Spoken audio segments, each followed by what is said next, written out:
It's time for the number one best value of 2026. We've gone through 5 others, and this is a big one. This is the one that if you got this one, your life is just going to be so incredible. And I want it for you. And many of you, when I tell you what it is, you're going to be like, I do this. I got this one down. And you might have it on one level, but there's a whole other level to this value that is just a game changer. And it's why the other values matter so much, because it helps you to value this value on the level that it will change everything. And that value is responsibility. So let's get started. Are you ready to live a life with enough time, money, and energy? Have relationships and connections that delight you? Are you ready for the extraordinary life you know you've been missing? If so, then this is the place for you. I'm a best-selling author, coach, consultant, and speaker who's worked in technology for over 2 decades. I'm a leader at transforming people and organizations from operating in fear, obligation, and guilt to running off joy, ease, and love. It's time for Engineering Emotions and Energy with me, Justin Wink, Ph.D. Okay, so responsibility. You're probably like, okay, Justin, I know how to be responsible. I pay my bills, I go to work, take care of things that I do. We're talking about a whole other level of responsibility here. This is not just responsibility for things that you have consciously, because remember, we've gone through so many other key values this year. And number 6, we started with integrity, right? Where it's like you sign up for something. If you say I'm going to do this, you do it, and it doesn't even matter if it's for another person. It's like self-integrity, this level of responsibility. And I often like to prefer to kind of think of it as responsibility, because it's your ability to respond for anything and everything that shows up in your life and going, oh, I had a part in this. I had something to do with it. And you're like, hey, wait a minute, but somebody crashed into me, or somebody fired me, and it was random. Like, I didn't do that. I get it. I've been there, and so this is what a lot of people get wrong. It's not to say that there aren't other ways that people are responsible, but this is about what kind of a life do you want to live? Do you want to live a life where you are the victim, or do you want to live the life where you are the creator, you are the owner, you are in the driver's seat of this lifetime? And once you say, I'm the owner, you no longer get to be the victim. You never, ever. Doesn't mean that somebody might not legally be responsible. Doesn't mean that somebody needs to exit your life because they're somebody that's not in alignment with you, that's somebody that isn't in alignment with your values. But what it means is that you look in the mirror and you go, whoa, how do I work with this? And how do I shift so that I have the life that I want to have? And so I'm going to explain to you a very, very helpful metaphor for this. But first, let's just quickly go over what are the values that we've gone through so far. I already mentioned that number 6 was integrity, and 5 was joy, 4 was kindness, 3 was communication, and 2 was growth. These really all support this number 1 value of responsibility. And they're key because responsibility in some ways is effectively like saying, I'm valuing what many would call enlightenment. It's that being in touch with just how the universe works, how the world works, how your world works. And it doesn't really matter what you believe or not. A lot of this stuff is like, gravity or electromagnetism. It doesn't care if you believe in it or not. Do you need to believe in gravity to understand its effects and to work with it in ways that are beneficial? No. Similar to electromagnetism. Do you need to understand Maxwell's equations to be able to benefit from a cell phone or a computer that is utilizing those complex equations and principles in the background. But you need to allow them to work for you and with you. So pretending that this isn't how it works is not. And this is what responsibility is really about, is just understanding that, okay, how I work with my world is how my world is going to show up with me. And my world is a reflection of what's going on inside of me. We've talked about this a lot before. And what a lot of people miss is they mistake what's going on out there for the be all end all, the only thing that matters. What you see in your environment, the house you're living in, the people you're hanging out with, your bank account, your health, this is just all there to show you what is going on inside of you. These are your beliefs, your identity, right? And these are the things that you want to look at when something happens in your life that you're like, fuck, that sucked. I did not like that. I did not want to have to, pay. It's funny. I've been kind of in a bit of a health kick after all of my travel because was yeah, it was, going to places, eating the foods, and, exercise being kind of weird, even though it was like walking a ton, but challenging to get other workouts. And so, and it's like, get back and it's like, okay, let's go have the annual checkup. And it's like, okay, um, some things aren't exactly where I want them to be. So, been making some changes, and it's how do you got to see, are these changes are having the impact that I want, right? And the thing is this is a lot like, talking about growth when we did this, the second most valuable value of 2026 is you can either wait for growth to happen to you or you can be proactive. And I'm being proactive because your body will let you know if something's out of whack, one way or another. Getting like your blood work, your labs, and those things done more regularly, more proactively, that's the wise way to go about it instead of waiting for like, oh my gosh, I there's a giant lump here, or I had to get rushed to the hospital. Right? That's waiting for things for growth to happen to you. So I'm being proactive. And so I had to I didn't have to. I chose because I want to see how things are going based off of the shifts that I've been making to get some get some lab work done. And I show up, and the guy's just about to he's getting ready to poke the needle in my arm. He's like, "Oh, you have a bill that needs to be paid," and what is this?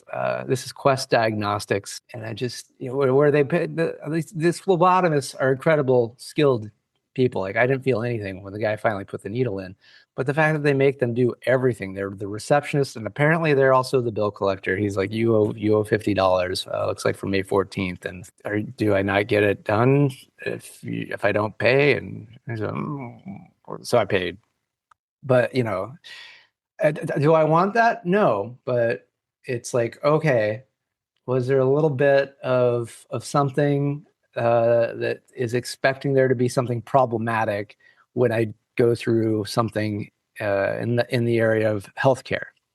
Because it's kind of like, ooh, it's in the air that the U.S. health system is just like an overpriced pain. Yet does that have to be true for me? Is that something that I've bought into? Is that something that I believe has to be part of it? So it's like, you might be like, well, you should go and you should like complain to your senator, and there should be a law against it. You should complain to Quest, and you should go talk to your insurer, and you should have not paid that. There's all those things. And there's nothing wrong with any of that. And those are things that maybe I'll do, maybe I won't. Yet the most important thing of being responsible for your life is that looking internally and going like, ooh, what do I believe about healthcare? What do I believe about making improvements with my health? And starting to question those, look at those. Because ultimately, I'm the one that's creating all of this that I experience. And you're the one that's creating everything that you have, are, and will experience. And here's where a lot of people get, annoyed or frustrated because I get it. Awful shit has happened to you. I don't care who you are. You've had some things happen in your life where you're like, that was, no, I would never do that to myself. I wouldn't do that to somebody else. And I sure of hell wouldn't have signed up for that. I get it. I've had those things. It doesn't matter what it is. It really doesn't. Because even to the Karen that like her coffee order is wrong, it feels like the worst thing in the world, right? We are emotional beings, and working with the emotionality, that is part of the biggest reason why we are here, is to be able to feel in these bodies our experiences. And the feelings are the indication. It's what allows us to recognize what is happening within us. And that gives us the opportunity to experience joy, experience fun, have a chance to be kind and compassionate, improve communication, not just with others, but with ourselves, and then to grow, not just in our job, but to grow as humans, to grow as more than a human even, right? And so when you're like, I wouldn't choose that. This is where a really helpful analogy comes in, of how in a way you chose it, but you didn't choose it. Because a lot of this has to do with perspective. Now, I've talked about, some of my home ownership times back in the past, which I currently rent, and there's so much I like about it. And I've often felt that one of the ideal things for me would be if I owned a home and then I hired a property manager to manage it, and then I basically just rented from myself. And because it's one of the things I really didn't like about home ownership was, oh, something breaks, I have to call a bunch of handymen or this or that or the other thing, and I have to schedule and do that. Whereas what I love about being a renter is I just call one person, I go, this isn't how I want it to be, and then they either fix it or they don't. Right. And your life is effectively set up this way, where you are the owner of your life. You have decided you're going to rent it because you don't want to be fully responsible yet. And part of this makes a lot of sense because there's a little bit like when you're growing up, when you're a child, you you don't know everything about this world. You don't know all about it. So, imagine you're a new homeowner. Like, there's a reason why often it's like, oh, we'll give you the home warranty and these other things. And it's why it's good to have a good realtor that you can kind of ask, like, oh, what, I was supposed to change the filter. I didn't know that. And it's, because you don't know everything. So there's some wisdom into offloading that responsibility. But when you're grown up, it's time to be that responsible owner again. It's not to say that you still don't want to have that property manager of your life. And this property manager is effectively, it's your habits, it's your beliefs, it's your identity, your patterns.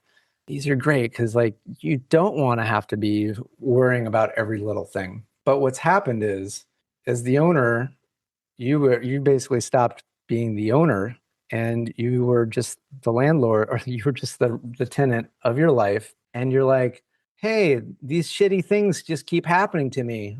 Stop the shitty things. No more shitty things. And property manager, right, goes, okay, I see, adding it to the list. They don't want the shitty things. All right, well, let me see what the owner says. See if they'll pay for that. And the owner, no response, nothing. So it's like, well, I guess we're not fixing that. We're just gonna keep doing the shitty things. And then it's like, oh, horrible thing happened. Don't make the. I think you kind of get it, and it's really all you have to do is remember that you are the owner and get the message that, like, oh, shitty things are happening. Oh, I guess I should do something about that. I should get this fixed. I should change something. I should empower the property manager, the life manager, to make the changes. I need to put some energy, some effort, some work in. I need to be a responsible owner. of my human life. And that's what it is to be responsible, is to own it. And so whatever happened, whatever does happen, whatever will happen, and this is where the perspective shift is so key, is because it's often such a big habit to want to blame someone else and they just go, woe is me. This is not what I wanted. This is not what I signed up for. Things are not going the way that I want. Somebody's doing this to me. Somebody's doing this to me. I'll share this. I don't know if I've ever shared this story before, but when I was in college, I think it was like after I had like my my breakup with my first girlfriend. I was like, I got no friends. What do people do? And it's like, oh, they go out drinking and partying. So went out to this party, and they had something called jungle juice. And if you're not familiar with jungle juice, congratulations. What it is it's basically like you take any kind of hard alcohol and you take any and you put it into a jug or a big punch bowl, and then you start adding stuff. And it's basically add as much alcohol as you can, and then you start adding, like soda and juice and whatever, so that it's basically as drinkable as possible, being as high in alcohol as possible. That's the idea. Dangerous stuff. Dangerous stuff. I had way too much. It was my first day, and end up getting home, and then I wake up, and there's vomit all over me, and all over my bed. And my thought was, who did this to me? Who did this to me? Somebody must have broken in, come upstairs, vomited all over me. And then seeing that they had done the job they came to do, they left, taking nothing, doing nothing else, just leaving that vomitous, wretched mess all on top of me. That's seriously what I thought happened for it. And then, oh, I did this to myself. I did this to myself. And that's a lot what our lives are like. We're unconscious, we're unaware, we don't actually know what's within us, what we're doing, how we're operating. And the things that happen to us, the things that we don't like, they're not here to punish us. They're here to inform us of what we've taken on, what we're carrying around that was never ours, is not ours, and is not meant to stay with us. And it's the opportunity to be totally able to respond by seeing it, acknowledging it, changing it, and then seeing how life shifts. And the more I do this, the more I see my life shift in the most amazing, fantastic, and wonderful ways. And you might be wondering, well, how do I make these shifts? It's a lot of what these episodes on this show have been about. It's what is a lot in my book, and it's the practices that I teach. So really would just, encourage you to get in contact with me, or go check out the links in the description, so that if you're curious. I'm really curious about you. Like, how's this landing? Like, what's coming to you thinking of like being totally responsible for your life 100%, no matter what happens, no matter what somebody does the worst thing to you? Would you be able to go, whew, boy, what part of me did that? What part of me created that in my world? What is it that is time for me to take a look at and go, all right, there's some shifts to be made. And then are you willing to write that check and make the change? Because once you see it, it doesn't go away until you make a shift. But then when you make the shift changes, it happens, it goes away. And little by little, you start having the most amazing life. Yet if you just want to keep your head in the sand and just go, I don't know why I keep getting my ass kicked. My head's in the sand. I keep feeling my ass getting kicked. It's like, well, because you've created such a kickable ass situation. Pull the head out of the sand and then start seeing what's going on around you. If you put your head in the sand right next to an ass kicking machine, that's often how a lot of us have set our life up. Just we didn't know it. You didn't know it. So it's not saying it's your fault. I'm not saying it's your fault. A lot of the stuff you weren't consciously aware of. Well, oh, believing that bad things happen to good people, like that's bullshit. But you might have taken that on. There's a lot of horrible beliefs you've taken on. That's, the previous episode about what's been renting space in your mind. You've been allowing all sorts of stuff to be a tenant in the house of your life with you, and they don't belong there. And it's time to be the landlord and go get the fuck out, get out of here. It's nonsense. This is my life, and I'm gonna do what I want, enjoy it, and it's gonna be fun, right? So, with that, you got this. You can be responsible. It's only bad until it's not. Until you decide, oh, it's gonna be good. When you decide it's gonna be good, it's gonna be good. So with that, thank you, and good day. Thanks for tuning in to Engineering Emotions and Energy with Justin Wink, Ph.D. Today's episode resonated with you? Please subscribe and leave a 5-star review. Your feedback not only supports the show, but also helps others find us and start their journey of emotional and energetic mastery. You can also help by sharing this podcast with someone you think will love it just as much as you do. Together, we're engineering more amazing lives.